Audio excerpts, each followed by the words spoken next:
In today's episode, I'm going to be talking about compassion, your next step, and knowing if they're the one. But first, coffee.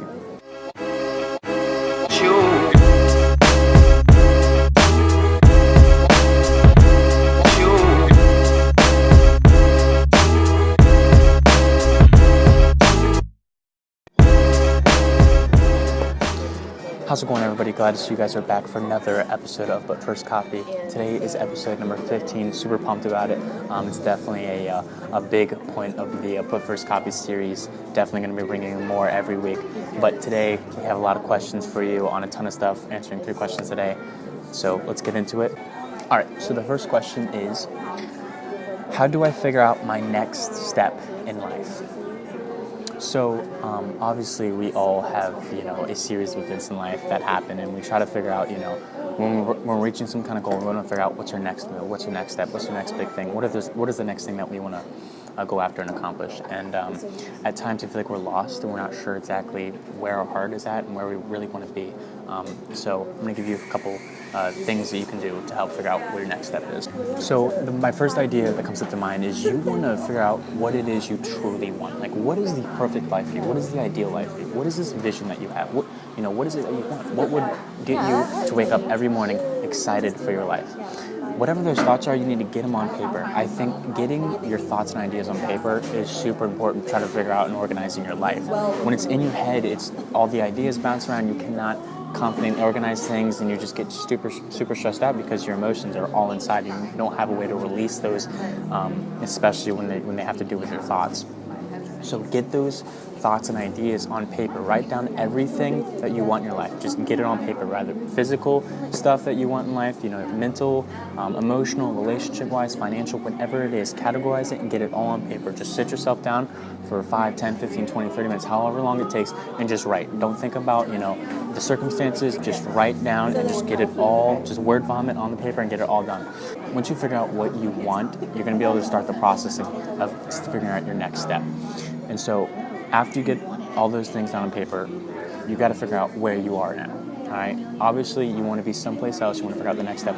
Figure out where you are now. Where are you financially? Where are you in relationships? Where are you emotionally? Where are you mentally, physically? Figure out where you're at. Then figure out where you want to be, and that's where those ideas on the paper come in. Once you figure out where you want to be, you need to start from there, where you want to be, and reverse engineer all the way back to where you are now. Okay, that's going to be the easiest bridge. If you try to figure out where you are now and figure out how to get there, that's a lot harder than figuring out where you want to be and trying to figure out in backwards. All right, what are the steps that I need to get? What are the steps I need to do to get there from where I'm at now? Reverse engineer from the top down, not from the bottom up. So figure out, what it is you want, reverse engineer it, and just go after it. My biggest thing with this is live life fearlessly. Don't be worried about the circumstances. Don't worry about, what other people are thinking. Don't worry about, the financial things or the timing of things. Just figure out what it is you want. If it's something that you really, truly want, and it's, something that you think is going to be important in your life, you're going to figure out how a way to do it, all right?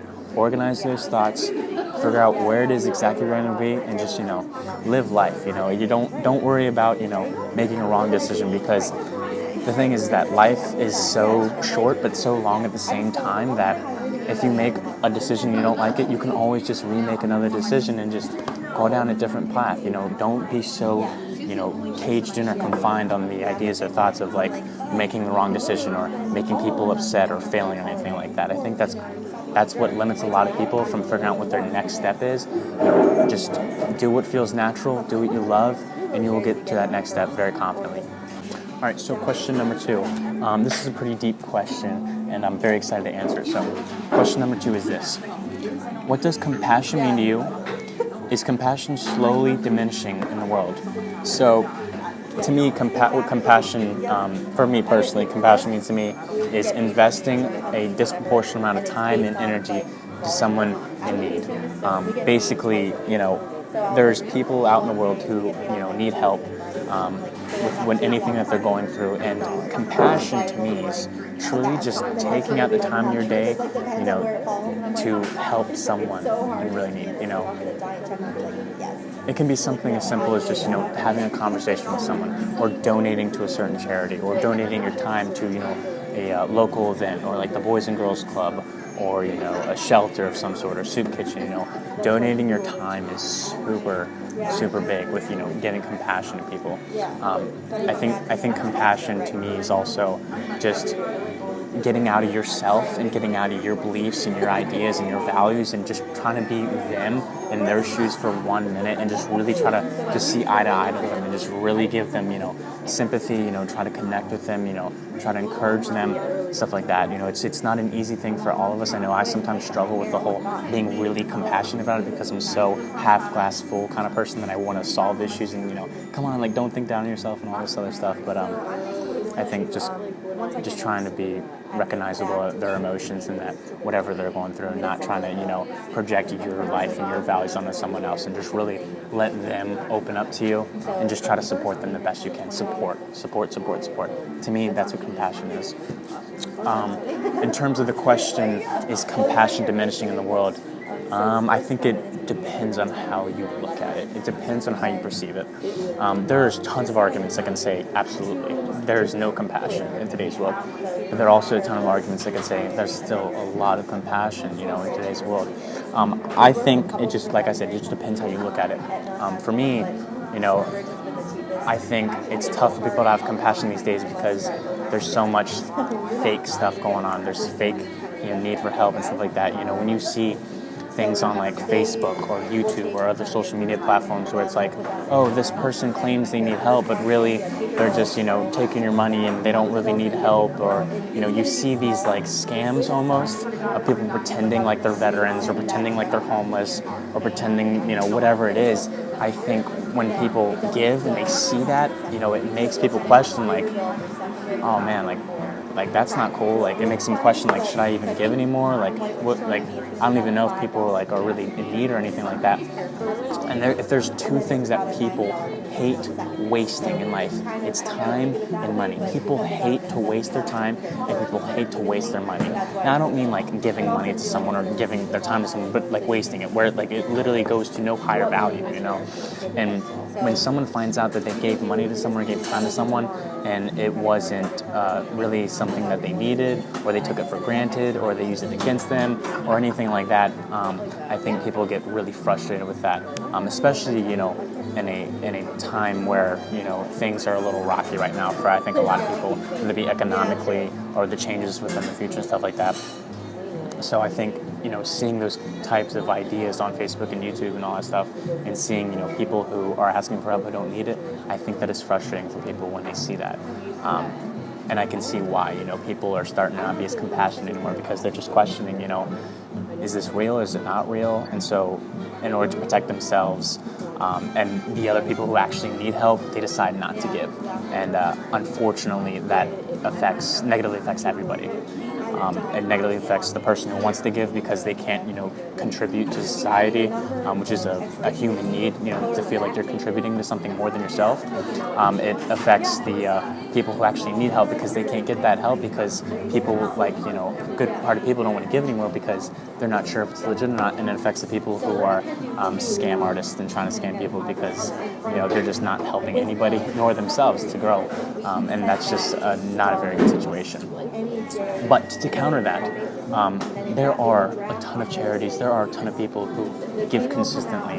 One of my favorite people who I look up to, Tony Robbins, he donates to Feeding America every single year. His goal is 1 billion meals donated to other third world countries and people in need, and I think that's awesome. And I think you just need to figure out and just I think it's just important to see and recognize that there are people who are still out there.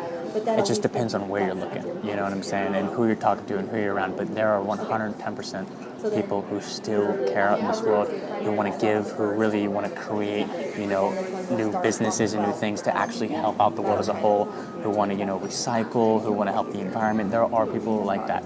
I think it's just we don't see that kind of light as much as we do the negative stuff within social media and news. I feel like we see more negative than we do positive.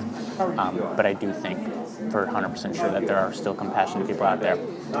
What I want to end this question with is that the best thing to solve all this is just for you to be compassionate. In life, emotion creates emotion.